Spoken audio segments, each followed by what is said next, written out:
Hey guys, this is Anthony Morganti from anthonymorganti.com, and this is episode 84 of Photo Critiques.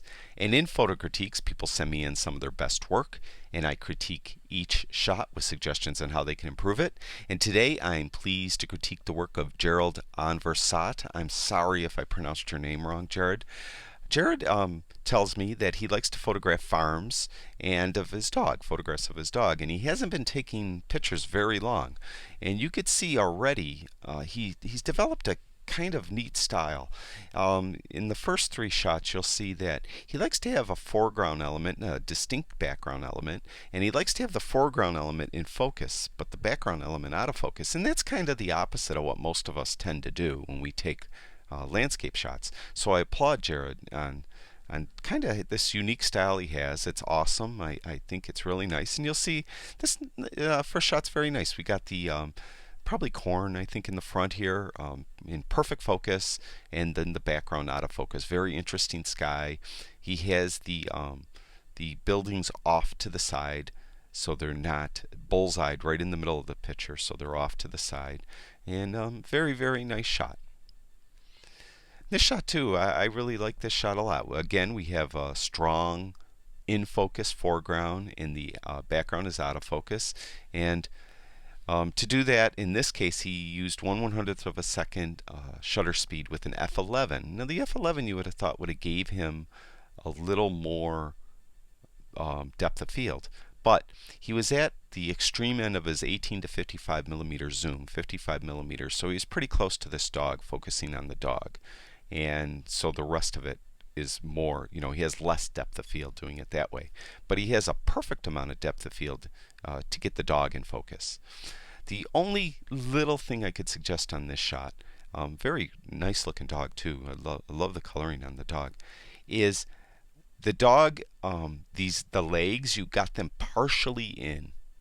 So it kind of, because it's running off the frame. Now his body's okay. Because we could, I don't know how to explain this, but when you're doing like a head and shoulder shot, even if it's of a dog, the arms you don't want them coming out of the frame or coming back into the frame. So if it was a person and their arm was going out and then it was crucked at the elbow and coming back in, you don't want that.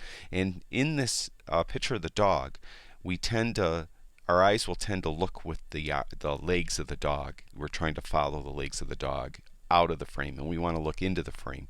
So I would have got in a tiny bit closer, and I would have had this bottom of the frame down here. So we are eliminating that possibility that someone's going to follow these legs like leading lines. Now the body of the dog, it's a little bit more here, but when you do get in close, you eliminate this too, so people aren't going to tend to follow this way. So it's just a little thing. It's just a little thing. This is really a fine shot, don't get me wrong, but I would still consider getting in just a little tighter, so you just eliminate that possibility that somebody could be looking for the rest of the dog. And again, this is that same thing. We have the foreground in focus, and we have the background out of focus. And this is, I don't know what they call these, that irrigate the farm to water the plants, going off into the background. Very blurry. This was shot at f of 5.3, so you get that really kind of out of focus in the background. Very, very nice shot. I really like it. The lighting was perfect for this. We have some shading so we could get some texture.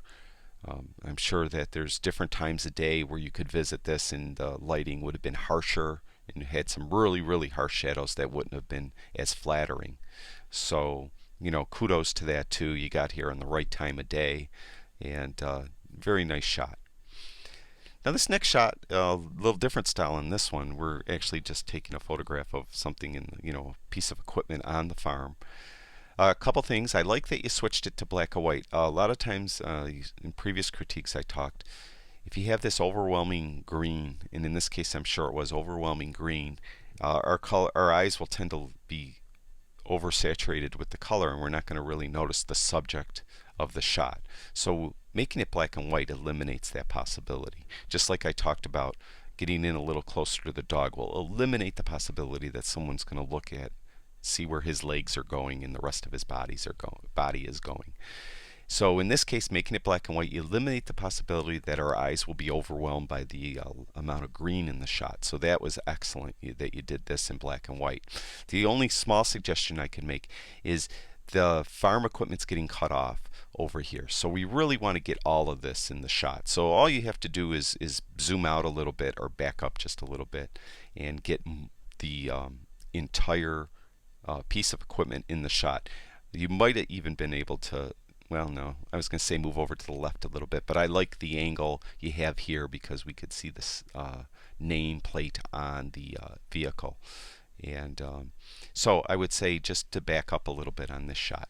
So that's it for Jared.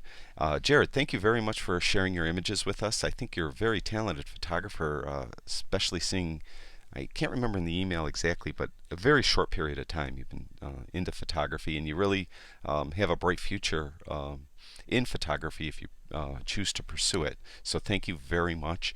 And I'd like to thank everyone that watches all my videos. Thank you very much. And if you have time, go over to my website, anthonymorganti.com, and see all the photography stuff I have over there.